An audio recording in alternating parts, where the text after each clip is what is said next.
পিপাসা, ঘুম, আশা সবচেয়ে বড় কে? স্বয়ং শ্রীকৃষ্ণ এর উত্তর দিয়েছেন। নমস্কার বন্ধুরা, সেবা দৃষ্টি চ্যানেলে সকলকে স্বাগত জানাই। একসময় মহর্ষি নারদ ভগবান শ্রীকৃষ্ণের সঙ্গে দেখা করার জন্য দ্বারকাতে পৌঁছায়। দ্বারকাতে পৌঁছে নারদ দেখেন ভগবান শ্রীকৃষ্ণ বিশাল বড় একটি সিংহাসনে বসে আছেন। ভগবান শ্রীকৃষ্ণ ওই স্থানে মহর্ষি নারদকে দেখে ভগবান তাকে স্বাগত জানায় এবং বলেন, হে দেবর্ষি নারদ, আপনি এই দ্বারকাতে অনেক দিন পর এসেছেন, নিশ্চয়ই কোনো গুরুত্বপূর্ণ কারণ আছে।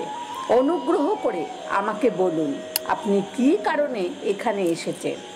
তখন মহর্ষি নারদ বলেন, হে প্রভু, আপনি পৃথিবী লোকের কাছে সমস্ত প্রাণীর হিসাব নিকাশ রয়েছে। আমি আপনার কাছে একটি গুরুত্বপূর্ণ প্রশ্ন নিয়ে এসেছি। দয়া করে আপনি আমার এই প্রশ্নের উত্তর দিন। এরপর ভগবান শ্রীকৃষ্ণ বলেন, হে দেবশ্রী নারদ, আপনি ঠিক কথাই বলেছেন। আমার কাছে সমস্ত প্রাণের হিসাব নিকাশ আছে। হে দেবশ্রী নারদ, আপনার মনে কোনো প্রশ্ন থাকলে নিঃসংকোচে আপনি আমাকে জিজ্ঞাসা করুন, আমি তা সমাধান করার চেষ্টা করব। তখন নারদ মুনি বলেন, হে প্রভু, আমি জানতে চাই খিদে, পিপাসা, ঘুম আর আশা এই চারজনের মধ্যে কে সবচেয়ে বড়, আর কোনটি ছাড়া মানব জীবন একেবারেই অচল। তখন ভগবান শ্রীকৃষ্ণ বলেন, হে দেবর্ষি নারদ, আপনি আপনার এই প্রশ্নের উত্তর অবশ্যই দেব, তবে এই প্রশ্নের সমাধান করার আগে আমি আপনাকে একটি কাহিনী বলবো। এই কাহিনীটির মাধ্যমে আপনি আপনার সমস্ত প্রশ্নের উত্তর পেয়ে যাবেন। বন্ধুরা, এই কাহিনীটি শোনার আগে আমার এই চ্যানেলে যারা নতুন তারা অবশ্যই চ্যানেলটিকে সাবস্ক্রাইব করুন এবং আমাদের পাশে থাকুন। তাহলে চলুন শুরু করা যাক। একটি গ্রামে খিদে, পিপাসা, ঘুম আর আশা নামে চারজন বোন থাকত। একদিন সেই চারজন বোনের মধ্যে সংঘর্ষ বেঁধে যায়। খিদে বলে, আমি বড়। পিপাসা বলে, আমি বড়। ঘুম বলে, আমি বড়। আর আশা বলে, আমি বড়।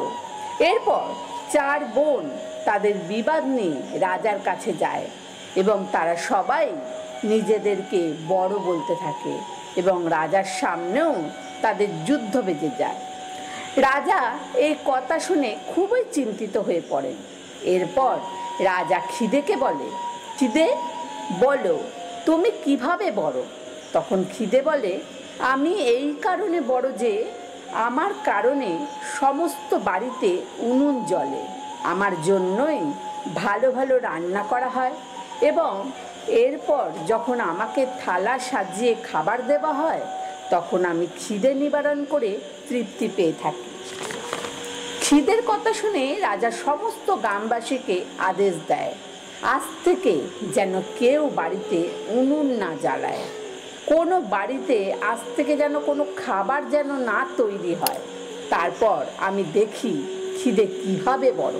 যখন খিদে পাবে তখন সে কি করে। এরপর সারা দিন কেটে গেল, দিন গড়িয়ে রাত হয়ে গেল, পরের দিন সকাল হয়ে গেল। এরপর খিদে পেল, তখন সে এদিক ওদিক খুঁজতে লাগলো। যখন সে কোনো খাবার পেল না তখন সে বাড়িতে পড়ে থাকা বাসি খাবার খেতে লাগলো। পিপাসা এই সমস্ত কর্মকাণ্ড সেখানে দাঁড়িয়ে দেখছিল। সে রাজার কাছে ছুটে আসে আর রাজাকে বলে, রাজামশাই, আজ খিদে হেরে গেছে, সে বাড়িতে পড়ে থাকা বাসি ভাত খেয়েছে। এরপর পিপাসা বলে, আমি সবচেয়ে বড়। রাজামশাই বলেন, ঠিক আছে, তুমি যদি সবচেয়ে বড় হও তাহলে বলো তুমি কিভাবে বড়? পিপাসা বলে, আমি এই কারণে বড় যে আমার জন্য মানুষ কুয়ো তৈরি করে, পুকুর বানায়, এছাড়াও সমস্ত পাত্রে জল সঞ্চয় করে রাখে। এখন আমাকে কোনো পাত্রে যখন জল দেয় আমি সেই জল পান করে আমার পিপাসা নিবারণ করি, সেই জন্যই আমি বড়। পিপাসার কথা শুনে রাজা সৈনিকদের আদেশ দিলেন, যাও সমস্ত রাজ্যে গিয়ে ঘোষণা করে এসো, আজ থেকে যেন কেউ কোনো কুয়ো না বানায়, পুকুর না কাটে, কেউ যেন কোনো পাত্রে জল সঞ্চয় করে না রাখে। সব পুকুর ও কুয়োর পাশে পাহারা লাগিয়ে দাও। তারপর আমি দেখি যে পিপাসা যখন পিপাসা পাবে তখন সে কি করে। সারা দিন রাত পেরিয়ে যাওয়ার পর দ্বিতীয় দিন পিপাসার যখন পিপাসা পেল, সে এদিক ওদিক জলের সন্ধানে ঘুরতে লাগলো, কিন্তু যখন সে কোথাও কোনো জল পেল না তখন সে মাটি খুঁড়ে জলের সন্ধান করতে থাকে। এরপর সেখান থেকে জল নিয়ে জল পান করলো। তখন সেই সময় ঘুম রাজার কাছে ছুটে এসে বলে, রাজামশাই, পিপাসা হেরে গেছে, এবার আপনি স্বীকার করছেন তো যে আমি সবচেয়ে বড়? তখন রাজামশাই বলে, ঠিক আছে, তুমি যদি বড় হও তাহলে প্রমাণ করো যে তুমি কিভাবে বড়। ঘুম বলে, আমি বড় কারণ মানুষ আমার কারণে খাট পালঙ্ক বানায়। সে খাট এবং পালঙ্কে যখন বিছানা করে তখন আমি সারা দিন পরিশ্রম করে শান্তি করে ঘুমাই, তাছাড়া আমি কখনোই ঘুমাই না।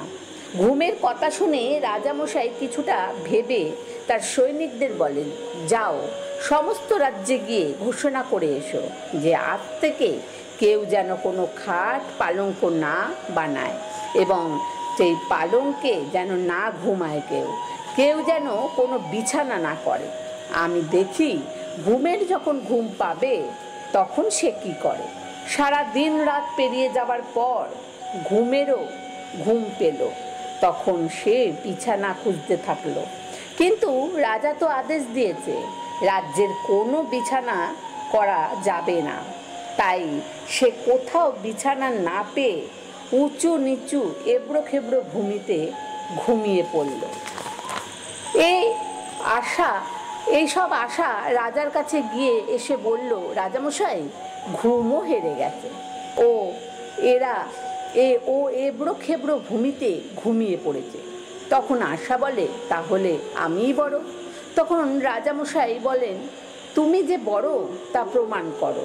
তখন আশা বলে, আমি এই কারণে বড় যে আমার জন্য মানুষ পরিশ্রম করে, ব্যবসা করে, বিভিন্ন ধরনের চাকরি করে, দিন রাত মানুষ কত পরিশ্রম করে, তবুও মানুষ তার আশার আলোকে নিভতে দেয় না। আশার এই কথা শুনে রাজামশাই সৈনিকদের আদেশ দিলেন, যাও সমস্ত রাজ্যে গিয়ে ঘোষণা করে এসো, আজ থেকে যেন কেউ কোনো পরিশ্রম না করে, কেউ যেন কোনো চাকরি ব্যবসা না করে, কেউ যেন তার অন্তরের আশার আলো না জ্বালায়। দেখি আশার যখন আশা জাগবে তখন সে কি করে। এরপর সারা দিন রাত পেরিয়ে যাওয়ার পর যখন আশার আলো জাগলো তখন সে চারিদিক ঘুরতে থাকলো। সে দেখলো কোনো মানুষ নাই, চারিদিকে শূন্য, শুধুমাত্র একজন কুমোর প্রদীপের আলোতে কাজ করছে। তখন আশা সেখানে গিয়ে উপস্থিত হলো। তখন কুমোর দেখলো তার মাটির পাত্র সোনার পাত্রে পরিণত হলো, এমনকি তার মহল সোনার তৈরি হয়ে গেল। বন্ধুরা, যেভাবে কুমোরের আশা পূর্ণ হলো সেইভাবে আপনাদেরও সব আশা পূর্ণ হোক। এই কারণে আশার প্রদীপ কখনোই নেভানো উচিত নয়। এইভাবে দেখবেন আপনিও একদিন সফল হবেন। এইভাবেই রাজার কাছে প্রমাণিত হলো যে আশা সব থেকে বড়। আশা থাকলে মানুষ তার জীবনের সমস্ত কিছু লাভ করতে পারে। ভগবান শ্রীকৃষ্ণ নারদ মুনিকে বললেন যে আপনি নিশ্চয়ই আপনার সমস্ত প্রশ্নের উত্তর পেয়ে গেছেন। দেবর্ষি নারদ বললেন, হে প্রভু, আমি আমার সমস্ত প্রশ্নের উত্তর পেয়ে গেছি। বন্ধুরা, আজ এই পর্যন্ত। আমার এই তত্ত্বকথা শুনে ভালো লাগলে অবশ্যই একটা লাইক করুন এবং কমেন্ট করুন। কমেন্টে জয় শ্রীকৃষ্ণ, রাধে রাধে লিখতে ভুলবেন না। ধন্যবাদ।